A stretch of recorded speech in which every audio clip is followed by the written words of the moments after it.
এই গল্পটা এক গ্রাম থেকে। সেই গ্রামের পাশে ছিল এক পুরনো পেয়ারা গাছ। দিনে গাছটা সাধারণ, কিন্তু রাত হলে শুরু হয় ভয়ের খেলা। লোকেরা বলে রাত হলেই নাকি ওই গাছে আসে শাকচুন্নি। একদিন গ্রামের নতুন মেয়ে নন্দিনী গাছে পাকা পেয়ারা দেখে। সে হাত বাড়াতেই হঠাৎ করে পাতার ফাঁক দিয়ে বেরিয়ে আসে এক লাল শাড়ি পরা শাকচুন্নি ছিল। শাকচুন্নি বলল, এই গাছ আমার, সাধারণ, পেয়ারা তুললে তোর প্রাণ নেব। ভয়ের খেলা। নন্দিনী ভয় কাঁপছিল, কিন্তু শাকচুন্নি তাকে দিল এক চ্যালেঞ্জ। শাকচুন্নি বলল, 3 রাতের মধ্যে যদি পেয়ারার ভেতরের রহস্য খুঁজে বের করতে পারিস, তবে তোকে ছেড়ে দেব। না পারলে তোর প্রাণ নিয়ে নেব। শাকচুন্নি। নন্দিনী রাজি হয়ে গেল।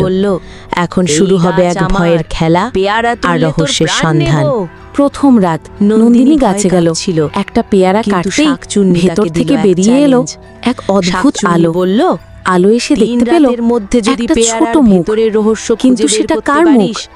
নন্দিনী কিছু বুঝে উঠতে পারল না। না পারলে পরের রাতের জন্য অপেক্ষা নেব। দ্বিতীয় রাত নন্দিনী আবার গেল পেয়ারা গাছের কাছে।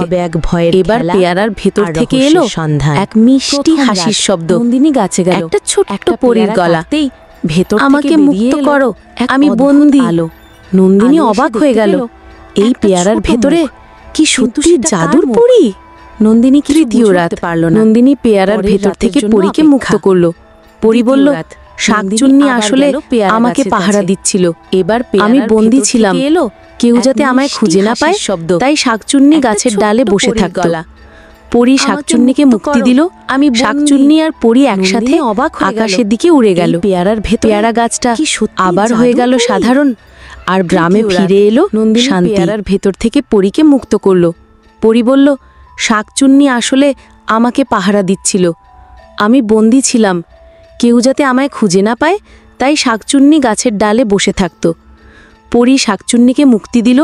শাকচুন্নি আর পরী একসাথে আকাশের দিকে উড়ে গেল।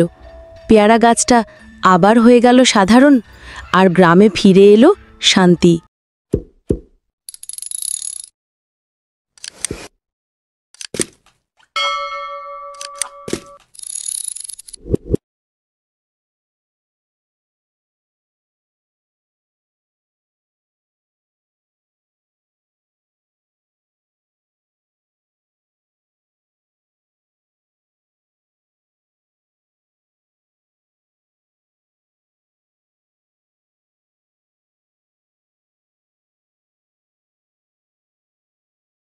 এই গল্পটা এক গ্রাম থেকে।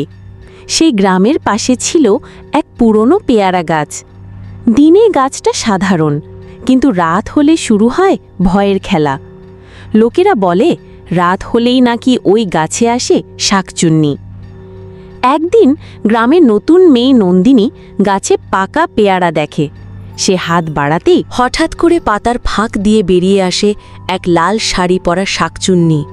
শাকচুন্নি বলল, এই গাছ আমার, পেয়ারা তুললে তোর প্রাণ নেব। নন্দিনী ভয়ে কাঁপছিল, কিন্তু শাকচুন্নি তাকে দিল এক চ্যালেঞ্জ। শাকচুন্নি বলল, 3 রাতের মধ্যে যদি পেয়ারার ভেতরের রহস্য খুঁজে বের করতে পারিস, তবে তোকে ছেড়ে দেব। না পারলে তোর প্রাণ নিয়ে নেব। নন্দিনী রাজি হয়ে গেল। এখন শুরু হবে এক ভয়ের খেলা আর রহস্যের সন্ধান। প্রথম রাত নন্দিনী গাছে গেল। একটা পেয়ারা কাটতেই ভেতর থেকে বেরিয়ে এলো এক অদ্ভুত আলো। আলো এসে দেখতে পেল একটা ছোট মুখ, কিন্তু সেটা কার মুখ? নন্দিনী কিছু বুঝে উঠতে পারল না। পরের রাতের জন্য অপেক্ষা। দ্বিতীয় রাত নন্দিনী আবার গেল পেয়ারা গাছের কাছে। এবার পেয়ারার ভেতর থেকে এলো এক মিষ্টি হাসির শব্দ। একটা ছোট্ট পরীর গলা। আমাকে মুক্ত করো, আমি বন্দী। নন্দিনী অবাক হয়ে গেল, এই পেয়ারার ভেতরে কি সত্যি জাদুর পরী? তৃতীয় রাত নন্দিনী পেয়ারার ভেতর থেকে পরীকে মুক্ত করল। পরী বলল, শাকচুন্নি আসলে আমাকে পাহারা দিচ্ছিল, আমি বন্দী ছিলাম, কেউ যাতে আমায় খুঁজে না পায়, তাই শাকচুন্নি গাছের ডালে বসে থাকত। পরী শাকচুন্নিকে মুক্তি দিল। শাকচুন্নি আর পরী একসাথে আকাশের দিকে উড়ে গেল। পেয়ারা গাছটা আবার হয়ে গেল সাধারণ, আর গ্রামে ফিরে এলো শান্তি।